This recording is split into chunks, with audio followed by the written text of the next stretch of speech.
So this park, called Juniper Springs, is a small gem about an hour north of Orlando. It costs $12 a person, which can be a bit steep, but is perfect for a day trip on a busy weekend day when other springs are packed due to capacity. Some park rules you'll need to know include no alcohol, no bikes, no fishing, no grills, no pets, and no feeding the wildlife. Which sounds like a lot of rules, but it's just to keep everyone safe and happy, making this a great few hours to hang out and relax. The walk up to the springs feels like a miniature resort, going past the shop, picnic tables, and bathrooms, equipped with showers. The springs are a short walk away from the parking lot, although I would recommend a wagon, especially if you're bringing lunch, snacks, tubes, or snorkel gear.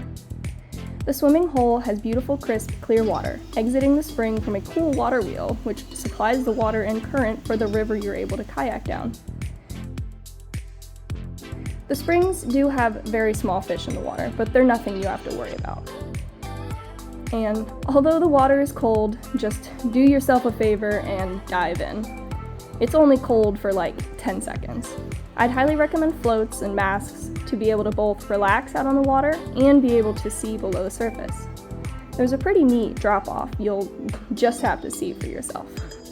Now do be aware that like all outdoor activities, there is a chance for rain. There are lifeguards during park hours that will require everyone to leave the water if there's lightning within a few miles of the park. But don't get disappointed, it's Florida, wait 5 minutes. While you're waiting for the all clear to go back in the water, Juniper Springs offers a few other neat things to do while you pass the time. A few trails are in the park that take you through the campgrounds.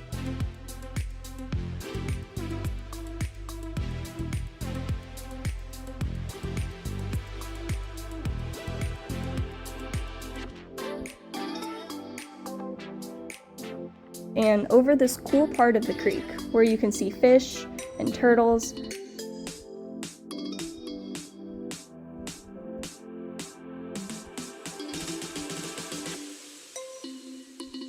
A really neat thing we learned was about the underwater vents, sometimes strong enough to take out a sidewalk, which is what happened in one area of the park.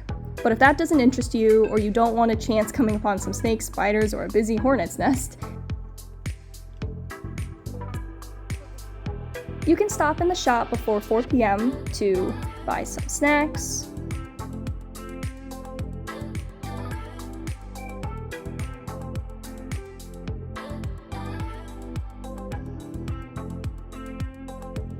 charge your phone, or even rent out some games. They're free. With just an ID, you can rent out spike ball, ladder ball, and cornhole, our favorite being the ladder ball. Juniper Springs is definitely a place we want to come back to, next time to try out the kayak run. When we went, the gal in the shop said the water was high, making the trip a bit more challenging.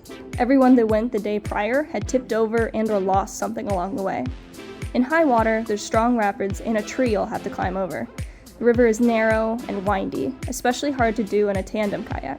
The 7-mile river takes approximately 5 to 6 hours to do under these conditions, and there is a shuttle that would pick you up at the end of the river run, meaning you'd have to start at the river by about noon.